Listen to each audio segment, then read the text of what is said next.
انشاءاللہ اس ویڈیو کے ذریعے سے انسان جو کہ اللہ کی سب سے بہترین اور افضل مخلوق ہے، اس کی اس دنیا میں آنے سے پہلے کی اور اس دنیا سے جانے کے بعد کی زندگی کے بارے میں ہم جانیں گے۔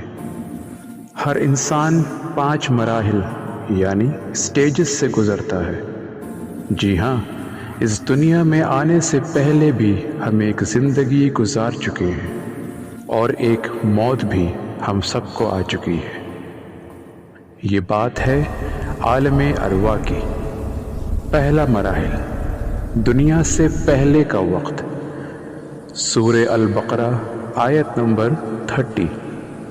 اللہ کے حکم سے سارے فرشتے جمع ہوئے اور پھر اللہ نے فرشتوں سے کہا کہ میں اپنا ایک خلیفہ، نائب، لیڈر زمین پہ بنانے والا ہوں۔ تو فرشتوں نے تعجب سے پوچھا، کیا تو زمین پر ایسی مخلوق کو بنائے گا جو زمین پر فساد اور خون خرابہ کرے گا؟ ہم سب تو ہیں تیری عبادت کے لیے۔ تب اللہ نے فرمایا کہ جو میں جانتا ہوں وہ تم نہیں جانتے۔ سورہ السجدہ آیت نمبر 7-9۔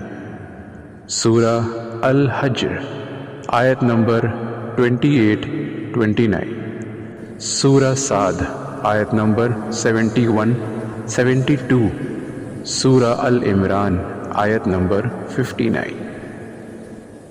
پھر اللہ نے فرشتوں کو حکم دیا کہ زمین کے الگ الگ حصے سے مٹھی بھر مٹی لے کر آؤ اور پھر اس مٹی کو جنت کے پانی سے گوندھ کر ایک بہترین انسانی جسم کی شکل میں تیار کیا گیا۔ اللہ نے اپنی روح میں سے ایک حصے کی روح لے کر آدم علیہ السلام میں روح پھونکی۔ جیسے ہی آدم علیہ السلام میں روح پھونکی، سب سے پہلے انہیں چھینک آئی اور سب سے پہلا کلمہ جو ان کے منہ سے نکلا وہ تھا الحمدللہ۔ حدیث صحیح مسلم 2955۔ پھر اللہ نے آدم علیہ السلام کی پشت سے تمام روح کو نکالا، ہر ایک وہ روح جو ہم سے پہلے اس دنیا میں آ چکی ہے اور قیامت تک جو روح آئے گی۔ یہ تمام روح ارواح کی شکل میں تھی، ان کا کوئی جسم نہیں تھا۔ پھر ساری روح اللہ کے سامنے جمع ہوئی اور اللہ نے ہر ایک روح سے پوچھا، کیا میں تمہارا رب نہیں ہوں؟ تو اس پر ہر ایک روح جس میں ہم بھی تھے، آپ بھی تھے، سب نے یہ عہد لی کہ اللہ بے شک تو ہی ہمارا رب ہے، اور اسے کہتے ہیں عہد الست۔ سورہ الاعراف آیت نمبر 172-173۔ اور اس عہد کے بعد اللہ نے ہم سب کو سلا دیا، اور یہ تھی ہم سب کی پہلی موت۔ اب آتا ہے وقت حیات دنیا کا دوسرا مراحل، جب اللہ کے حکم سے ہم دنیا میں داخل ہوتے ہیں۔ ماں کے رحم کے اندر انسانی تخلیق یعنی ہیومن فزیکل کریشن کی شروعات ہوتی ہے۔ سورہ المؤمنون آیت نمبر 12-14۔ اور 120ویں دن اللہ فرشتے کو حکم دیتا ہے کہ جاؤ اور اس بچے میں روح پھونکو۔ حدیث صحیح البخاری 3208، 3332، 6594۔ اور حدیث صحیح مسلم 2643، 6392، 6393 اور پھر ایک مقرر وقت کے بعد وہ بچہ اس دنیا میں آ کر اپنی آنکھیں کھولتا ہے، اور یہ ہے وہ زندگی جو کہ دو موتوں کے درمیان کی ہے، جس کا ذکر سورہ غافر آیت نمبر 11 اور سورہ المؤمنون آیت نمبر 99 100 میں ہوا ہے۔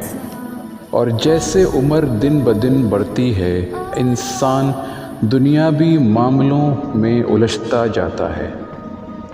اچھی سے اچھی ایجوکیشنل ڈگری لے لوں، عمدہ سے عمدہ کاروبار یا جاب ہو جائے، بے حساب دولت کما لوں، عالیشان گھر بنا لوں، بہترین سے بہترین گاڑی لے لوں، اور یہ خواہشوں کی لسٹ بڑھتی ہی رہتی ہے۔ سورہ العمران آیت نمبر 185۔ اور ان سب مصروفیات میں انسان اصل مقصد زندگی کا جو ہے وہ بھول جاتا ہے۔ سورہ الملک آیت نمبر 2۔ اللہ نے فرمایا، یہ زندگی جو تجھے دی ہے انسان، وہ اس لیے ہے کہ تمہیں جانچا جائے، آزمایا جائے کہ کون تم میں سے زیادہ اچھا ہے عمل کے حساب سے۔ ہمارے پیارے رسول صلی اللہ علیہ وسلم نے فرمایا کہ اس دنیا میں ایسے رہو جیسے کہ ایک اجنبی یا پھر مسافر۔ حدیث صحیح البخاری 6416۔ کیونکہ یہ دنیا وقتی ہے، ہمیشہ نہ رہنے والی۔ اصل زندگی جو کہ پرماننٹ، کبھی نہ ختم ہونے والی ہے، وہ آخرت کی ہے۔ اللہ نے فرمایا سورہ الذریات آیت نمبر 56 کہ میں نے جن اور انسان کو بنایا کہ وہ میری بندگی کرے۔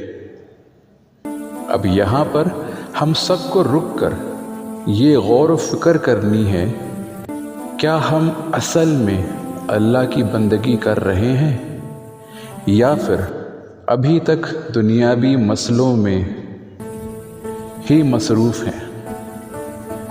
میرے سبھی پیارے عزیزوں، آپ سب سے یہ التجا ہے کہ ابھی بھی دیر نہیں ہوئی ہے۔ اللہ بڑا رحیم، کریم اور معاف کرنے والا ہے۔ آج اور ابھی اللہ سے توبہ کر کے جتنی بھی یہ زندگی بچی ہے، جو کہ کوئی نہیں جانتا کہ موت کب آ جائے، اللہ کی بندگی میں لگائی جائے۔ سورہ العنکبوت آیت نمبر 57۔ اللہ نے فرمایا، کلُّ نفس ذائقۃ الموت، ہر جاندار کو موت کا مزہ چکھنا ہے۔ جب موت کا وقت آ جاتا ہے، تب آسمان سے فرشتے اتر کر آتے ہیں روح کو لے جانے کے لیے، پر یہ معاملہ مومن اور غیر مومن کافر دونوں کے لیے الگ ہوتا ہے۔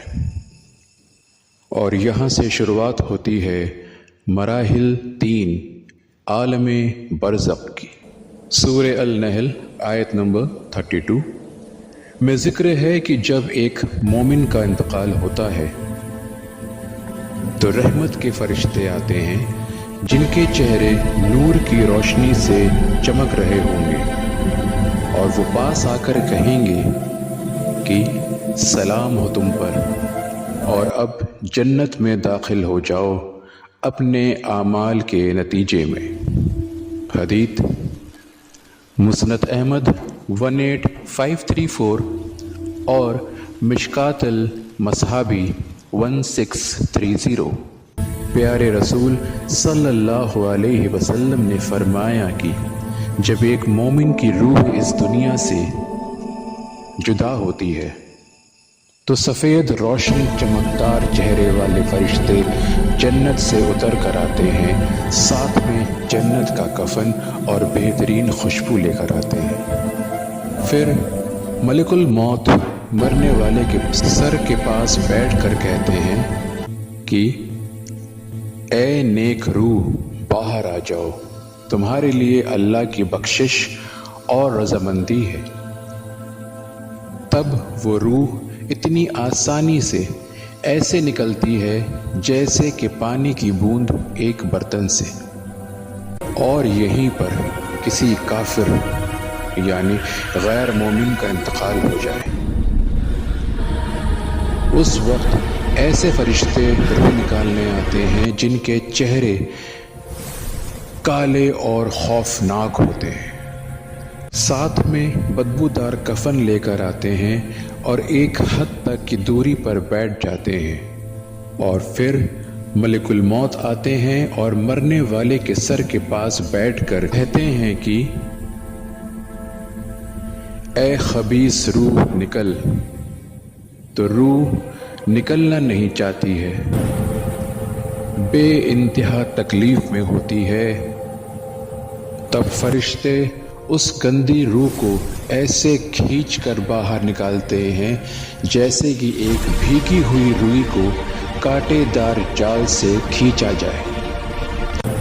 اف، کتنی شدید تکلیف ہوتی ہوگی۔ اللہ اکبر۔ اے اللہ، ایسی خوفناک موت سے ہم تیری پناہ مانگتے ہیں۔ اور جیسے ہی روح جسم سے جدا ہو جاتی ہے ویسے ہی دنیا سے سارے تعلق ختم ہو جاتے ہیں۔ دنیا میں رہتے ہوئے جو بھی آپ نے کیا وہ آپ کے اعمال نامے میں لکھ کر بند کر دیا جاتا ہے۔ اب آپ کے گھر والے، رشتہ دار، دوست آپ کو لے جا کر قبرستان میں قبر کے اندر دفنا کر لوٹ آتے ہیں۔ ذرا سوچئے، قبر کے اندر آپ کے ساتھ کیا گیا؟ نہ آپ کا عالیشان مکان، نہ پیسہ، نہ کوئی ڈگری، نہ گاڑی، اور نہ آپ کے مہنگے کپڑے۔ ساتھ گیا تو بس آپ کا خود کا اعمال، اور آپ کے اعمال کے نسبت آپ کے ساتھ سلوک کیا جائے گا۔ نیک روح کے لیے خوشخبریاں، اللہ کی رحمتیں، آسانیاں اور جنت کی کھڑکیاں اس کے لیے کھول دی جاتی ہیں، اور بدکار کافر روح کے لیے سختیاں، تکلیفیں، یہاں تک کہ اس کے لیے جہنم کی کھڑکی کھول دی جاتی ہے، اور یہ سلسلہ تب تک صبح شام روز ہوگا جب تک سور نہ پھونک دیا جائے اور قیامت نہ آ جائے۔ سورہ غافر آیت نمبر 45-46، سورہ التوبہ آیت نمبر 101، سورہ ابراہیم آیت نمبر 27، اور حدیث صحیح مسلم 2847، حدیث صحیح مسلم 2867، حدیث صحیح مسلم 2870، حدیث صحیح البخاری 1374۔ اللہ ہم سب کو اس عذاب سے محفوظ فرمائے۔ ہمارے پیارے رسول صلی اللہ علیہ وسلم نے فرمایا کہ تم اپنی نماز کے آخر میں اللہ سے پناہ مانگو، قبر کے عذاب سے، جہنم کے عذاب سے، زندگی اور موت کے فتنے سے، اور مسیح دجال کے فتنے سے۔ حدیث صحیح مسلم 588۔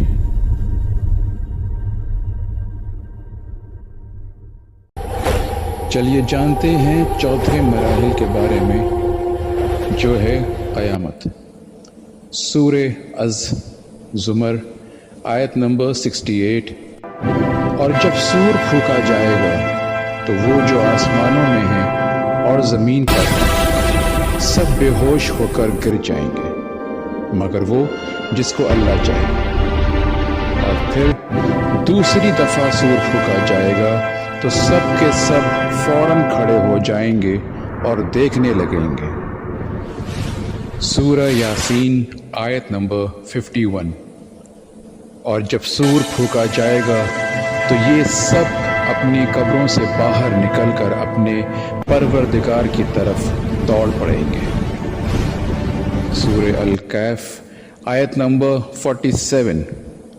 اور جس دن ہم پہاڑوں کو چلائیں گے اور تم زمینوں کو صاف میدان دیکھو گے، اور ان لوگوں کو ہم جمع کر لیں گے اور ان میں سے کسی کو بھی ہم نہیں چھوڑیں گے، اور سب تمہارے پروردگار کے سامنے صف باندھ کر لائے جائیں گے۔ سورہ الانبیاء آیت نمبر 47۔ قیامت کے دن انصاف کے ترازو پر ہر ایک شخص کے اعمال پیش کیے جائیں گے، یہاں تک کہ وہ اعمال جو ایک رائی کے دانے برابر کیوں نہ ہو۔ اللہ اکبر۔ ذرا سوچئے کہ جو کچھ بھی ہم نے اور آپ نے کیا وہ سب سامنے پیش کیا جائے گا، اور اس کے عوض آپ کے حساب ہوں گے۔ وہ خوش نصیب لوگ جن کو ان کا اعمال نامہ سیدھے ہاتھ میں پیش کیا جائے گا، وہ دوسروں سے کہیں گے کہ لیجئے میرا اعمال نامہ پڑھیے، مجھے یقین تھا کہ مجھے میرا حساب کتاب ضرور ملے گا، اور وہ بے حد خوش اور من مانے عیش میں ہوں گے۔